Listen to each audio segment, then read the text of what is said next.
আমি এখন মাননীয় সংসদ সদস্য মাওলানা দেলোয়ার হোসেন সাইদী সাহেবকে বক্তব্য রাখার জন্য অনুরোধ জানাচ্ছি।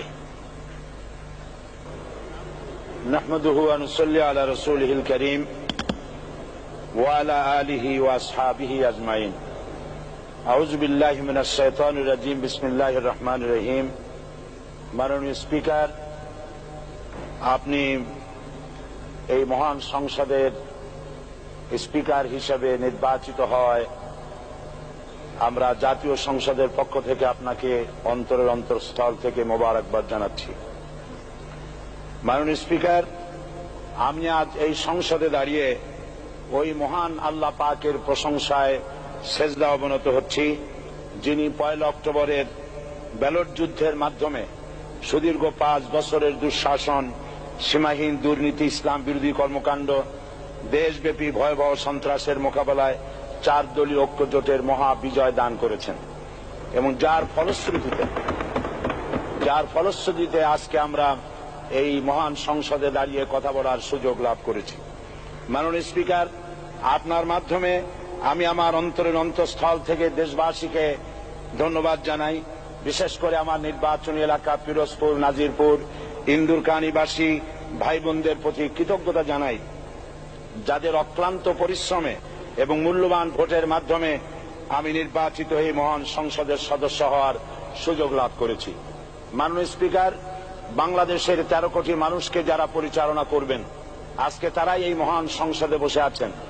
আমি আপনার মাধ্যমে তাদের উদ্দেশ্যে কিছু কথা বলতে চাই।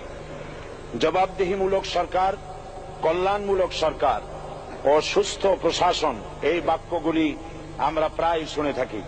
এই বাক্যগুলির অর্থ সরকার স্বৈরাচার নয়, বরং জনগণের কল্যাণে জনগণের নিকট দায়বদ্ধ সরকার, যা আব্রাহাম লিঙ্কনের ভাষায় by the people, for the people, of the people. বর্তমান পৃথিবীতে মূলত গণতান্ত্রিক দেশে এখন সরকারকে বিবেচনা করা হয়। এরূপ সরকারের জনগণের সার্বভৌম ক্ষমতার উৎস হিসেবে বিবেচনা করা হয়, অর্থাৎ সংখ্যাগরিষ্ঠ প্রতিনিধিদের প্রণীত আইনই হল আইন এবং নির্বাচিত হবার পর সরকার হয়ে পড়েন সমগ্র জনগণের, আর বিরোধী দল হয় ছায়া সরকার। মাননীয় স্পিকার, সরকারকে সঠিক পথে পরিচালনার জন্য বিরোধী দলকে অপরিহার্য বিবেচনা করা হয়। বর্তমান গণতান্ত্রিক চেতনা বেশি পুরনো নয়, মানুষ মূলত রাজতান্ত্রিক স্বৈর শাসনের সাথেই বেশি পরিচিত। বস্তুত বর্তমান পৃথিবীতে গণতান্ত্রিক শাসন ব্যবস্থায় জবাবদিহিমূলক, কল্যাণমূলক, স্বচ্ছ প্রশাসনের যে কথাবার্তা আমরা শুনতে পাই, এর প্রথম উপস্থাপক হলেন বিশ্বনবী হযরত মুহাম্মদ রাসূলুল্লাহ সাল্লাল্লাহু আলাইহি ওয়াসাল্লাম। বর্তমান গণতান্ত্রিক ব্যবস্থাপনার সাথে ইসলামের মূল পার্থক্য হল সার্বভৌমত্বের ধারণা নিয়ে। ইসলামের দৃষ্টিতে সার্বভৌমত্বের মালিক জনগণ নয়, মালিক হলেন আল্লাহ রাব্বুল আলামিন। কিন্তু সরকার গঠন ও পরিচালনা জনগণের ইচ্ছার ভিত্তিতেই হতে হবে। জনগণের ইচ্ছার বিরুদ্ধে ক্ষমতায় থাকার অধিকার ইসলামের স্বীকৃত নয়। মাননীয় স্পিকার, সাধারণত লক্ষ্য করা যায় সরকার, সরকারি কর্মকর্তা, কর্মচারী বৃন্দ জনগণের উপর নানাভাবে জুলুম, নির্যাতন বা শোষণ করে থাকে। জনগণের খাদেম না হয়ে তারা হয়ে পড়েন জনগণের প্রভু। তারা জনগণের সম্পদকে তসরুপ করে। এই অবস্থা থেকে মুক্ত করার জন্য রাসূল করিম সাল্লাল্লাহু আলাইহি ওয়াসাল্লাম সরকারি কর্মকর্তা ও কর্মচারীদের মধ্যে তীব্র দায়িত্ব অনুভূতি জাগ্রত করে তিনি বলেন, ঘুষ দাতা ও গৃহীতা উভয় জাহান্নামী। নবী করিম সাল্লাল্লাহু আলাইহি ওয়াসাল্লাম আরো বলেছেন, আমরা যদি কাউকে কোনো রাষ্ট্রীয় দায়িত্ব প্রদান করি, তখন সেই ব্যক্তি তার ব্যক্তিগত কাজ যতটা নিষ্ঠা ও আন্তরিকতার সাথে পালন করে, রাষ্ট্রীয় দায়িত্ব যদি সেভাবে পালন না করে, তবে কিয়ামতের দিন তাকে উল্টো করে জাহান্নামে নিক্ষেপ করা হবে। রাষ্ট্রীয় সম্পদ তসরুফের ব্যাপারে কঠোর হুঁশিয়ারি উচ্চারণ করে বিশ্বনবী মুহাম্মদ রাসূলুল্লাহ সাল্লাল্লাহু আলাইহি ওয়াসাল্লাম বলেছেন, রাষ্ট্রীয় দায়িত্ব পালনকারী কেউ যদি এক টুকরা সুতা বা তার চেয়েও ক্ষুদ্র কোনো জিনিস খেয়ানত করে, তবে কিয়ামতের দিন খেয়ানতের বোঝা মাথায় করে তাকে উঠতে হবে। মাননীয় স্পিকার, আল্লাহ রসুল যে সরকার ব্যবস্থা প্রতিষ্ঠা করেছিলেন, তা সত্যিকার অর্থে ছিল জনকল্যাণমূলক সরকার। তার সরকারে দায়িত্ব পালনকারী ব্যক্তিবর্গের মধ্যে চরম দায়িত্ব অনুভূতি জাগ্রত করে দেওয়া হয়েছিল। এটা সম্ভব হয়েছিল কেবলমাত্র আখিরাতের তীব্র বিশ্বাস ও মহান আল্লাহর দরবারে জবাবদিহিতার অনুভূতির মাধ্যমে। মানুষের নিকট জবাবদিহিতা পাশ কাটিয়ে যাওয়া যায়, কিন্তু আল্লাহর নিকট জবাবদিহিতা পাশ কাটানোর কোনো সুযোগ নেই। মাননীয় স্পিকার, নবী করিম সাল্লাল্লাহু আলাইহি সাল্লামের সরকার ব্যবস্থাপনায় সবাই যেমন আইনের দৃষ্টিতে সমান অধিকার ভোগ করেছে, ঠিক তেমনি ভাবে রাষ্ট্রের নাগরিক হিসাবে সবারই মৌলিক চাহিদাসমূহ পূরণ হয়েছে। ঋণগ্রস্ত এতিম অসহায় জনগণ রাষ্ট্রীয় তহবিল থেকে সহযোগিতা লাভ করেছে। মূলত এটা জনকল্যাণমূলক সরকারের ধারণা বিশ্ববাসী তখনই প্রথম অবলোকন করে। মাননীয় স্পিকার, নবী করিম সাল্লাল্লাহু আলাইহি সাল্লাম সরকারি কর্মকর্তাদের বিরুদ্ধে কোনো অভিযোগ পেলে তখনই ব্যবস্থা গ্রহণ করতেন।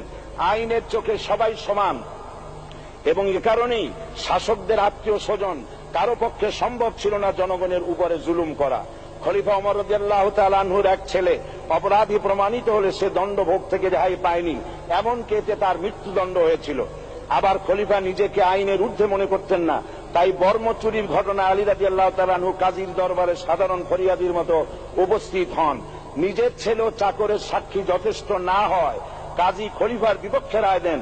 এখানে বিচার বিভাগ ছিল সম্পূর্ণ স্বাধীন এবং শাসন বিভাগের নিকট তার কোনো দায়বদ্ধতা ছিল না। মাননীয় স্পিকার, এসব হলো ইতিহাস। মুসলমান আজ অনুসরণ করতে চায় না তাদের অতীতের গৌরবোজ্জ্বল কর্মপদ্ধতিকে। সে এখন কাফির মুশরিকদের কিরানক স্বার্থ পূজারী আখেরাতের জবাবদিহিতা শূন্য বাগাড়ম্বর এক জাতি। মাননীয় স্পিকার, যে জাতির এক পূর্বসূরি মাথায় আটার বোঝা বহন করে নিয়ে চললেন আর বলে গেলেন, মানুষ কেন, ফোরাতের কূলে যদি একটি কুকুরও না খেয়ে মারা যায় তবে এই ওমর রাদিয়াল্লাহু তাআলা আনহুকে কিয়ামতের দিন আল্লাহর দরবারে জবাবদিহি করতে হবে। আর আজ সেই জাতির দায়িত্বশীলরা জনগণকে অভুক্ত রেখে তাদের মুখের গ্রাসে ভাগ বসায়। জনগণ তাদের নিকট উপস্থিত হলে মনে হয় যেন গোলাম প্রভুর দরবারে উপস্থিত হয়েছে, আর অহেতুক উৎকোচ দাবি করে তাদের উপর জুলুম করছে। আর আল্লাহ পাক জালিমকে কখনোই পছন্দ করেন না। মাননীয় স্পিকার, আমি দৃঢ়ভাবে আশা করি এই অবস্থা কাটিয়ে উঠিয়ে আমরা রাসূল করিম সাল্লাল্লাহু আলাইহি সাল্লাম কর্তৃক প্রদর্শিত রাষ্ট্র ব্যবস্থার অনুসরণ করে একটি সুখী সমৃদ্ধশালী আধুনিক ইসলামী রাষ্ট্র পরিণত করে বাংলার প্রিয় জন্মভূমি বাংলাদেশকে আজ গোটা বিশ্বব্যাপী শোষণ, নির্যাতন, হানাহানি, অশান্তির মধ্যে, তাই আজ পৃথিবীর অধীর আগ্রহে অপেক্ষা করছে ইসলামের আলোকে এমন এক রাষ্ট্র ব্যবস্থার যেখানে দায়িত্বশীলরা আল্লাহ তাআলার কাছে জবাবদিহিতার পাশাপাশি জনগণ নিকটও জবাবদিহি করতে বাধ্য হবে। মাননীয় স্পিকার, অনেক ত্যাগ ও তিতিক্ষার রক্তের বিনিময়ে গড়ে উঠেছে আমাদের গণতান্ত্রিক প্রতিষ্ঠান এই জাতীয় সংসদ। এই সংসদের সম্মান রক্ষা করার দায়িত্ব আমাদের সবার। গণতান্ত্রিক চর্চা, গণতন্ত্র প্রতিষ্ঠার স্বার্থে আমি আজ প্রধান বিরোধী দল আওয়ামী লীগকে সকল হিংসা, বিদ্বেষ ও পরাজয়ের গ্লানি ভুলে গিয়ে সংসদে যোগদানের উদাত্ত আহ্বান জানাচ্ছি। পরিশেষে আমি আপনার মতো সর্বজন শ্রদ্ধ একজন মার্জিত ও সুশিক্ষিত ব্যক্তিকে এই মহান সংসদের স্পিকার হিসাবে লাভ করে আমরা আনন্দিত হয়েছি। আমাদের সংবিধানের সংরক্ষণ, সমর্থন ও নিরাপত্তা বিধান এবং আপনার অভিভাবক সুলভ নিরপেক্ষ আচরণ ও সংসদকে ধন্য করবে বলে আমরা বিশ্বাস করি। আপনাকে ধন্যবাদ। আসসালামু আলাইকুম ওয়া রাহমাতুল্লাহ। মাননীয় সদস্য মাওলানা দেলোয়ার হোসেন সাঈদী সাহেবকে আপনার তথ্যপূর্ণ ইসলামিক মূল্যবোধ সহ মূল্যবান বক্তব্যের জন্য ধন্যবাদ।